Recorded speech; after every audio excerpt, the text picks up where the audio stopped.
మీ మీద ఒక అపవాదు ఇంక్లూడింగ్ కాంగ్రెస్ పార్టీ ఎమ్మెల్యేలతో సహా స్పీకర్ గారు మీరు అధికార పక్షానికంటే ప్రతిపక్షానికి ఎక్కువ టైం ఇస్తున్నారు అనేది ఎందుకు? అంటే మీరు అపోజిషన్ పార్టీలకి బాగా టైం ఇవ్వాలనుకుంటున్నారు? అంటే నేను అట్లా కావాలని నేను ఆ విధంగా ఏం చేస్తలేను, కానీ ఇంతకుముందున్న 10 సంవత్సరాలు ఏదైతే ప్రభుత్వం నడిపించిందో ఆ ప్రభుత్వం నడిచేటప్పుడు కానీ అసెంబ్లీలు నడిచేటప్పుడు కానీ ప్రజలు అసెంబ్లీ సమావేశాలను వాళ్ళు చూడలేదు, వన్ సైడ్ ఉండే చూడలేదు వాళ్ళు.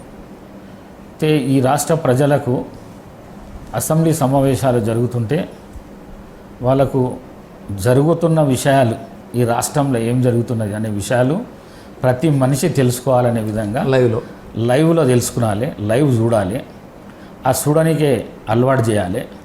ఎట్లయితే బ్రిటిష్ వాళ్ళు మనకు ఛాయ్ అలవాటు చేసిండ్రో ఆ విధంగా ఈ అసెంబ్లీ లైవ్ను ప్రజలందరూ చూడాలనే ఉద్దేశంతో ప్రతిపక్షాలకు టైం ఎక్కువ ఎందుకు ఇవ్వాల్సి వస్తున్నదంటే, ప్రతిపక్షాలకు సంబంధించిన నాయకులు శ్రీ హరీష్ రావు కానీ, శ్రీ కేటీ రామారావు కానీ, మరి అదేవిధంగా శ్రీ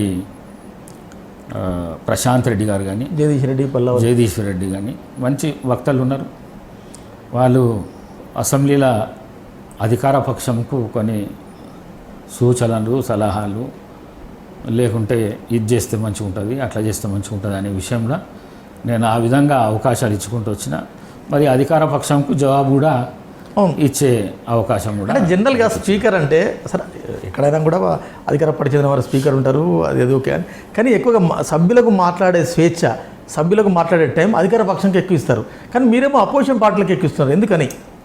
నేను చిన్నగా ఉన్న ఇందిరాగాంధీ గారు ప్రైమ్ మినిస్టరు, వారు ప్రభుత్వం చేస్తున్న లోపాలను ఎత్తి చూపాలి, ఒక మంచి మనిషి ఉండాలి పార్లమెంట్లో అని అనుకున్నప్పుడు శ్రీ వాజ్పేయి గారిని ఆమె ఎన్నుకోనికి అవకాశం కలిగిపిస్తుంది.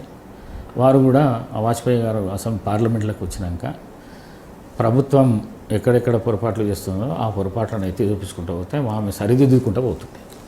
అది కన్స్ట్రక్టివ్ దీంతోనే వస్తుందేమో, ఈడ కూడా ఆ విధంగా అవుతుందేమో అనే దీంట్లో ఇచ్చుకుంటూ పోతున్నా. నేను ముందు అట్లా అవుతుండొచ్చు అని అనుకుంటున్నాను. అంటే ఒక నిర్మాణాత్మకమైన ప్రతిపక్షం, నిర్మాణాత్మకమైన సూచనలు వస్తాయని మీరు ఎక్స్పెక్ట్ చేస్తున్నారా? అనుకుంటున్నా. అది వస్తుందా రాదా అని నాకు తెలియదు, వాళ్ళకి అవకాశం అయితే ఇస్తున్నా. నేను నిర్ణయాత్మకమైన సూచనలు సలహాలు ప్రభుత్వానికి దిక్సూచిగా ఉంటారనే ఆశాభావంతో ప్రతిపక్షాలకు ఎక్కువ టైం ఇచ్చుకుంటూ వస్తున్నా. మరి వారు ఈరోజుగా ఈ 3 సెషన్ల కాకుండా రాబోయే సెషన్లో నేను అనుకున్నది అవుతుండొచ్చేమో అని అంటే మీరు మంచి మనసుతో ఆశాభావం కూడా వ్యక్తం చేస్తున్నా.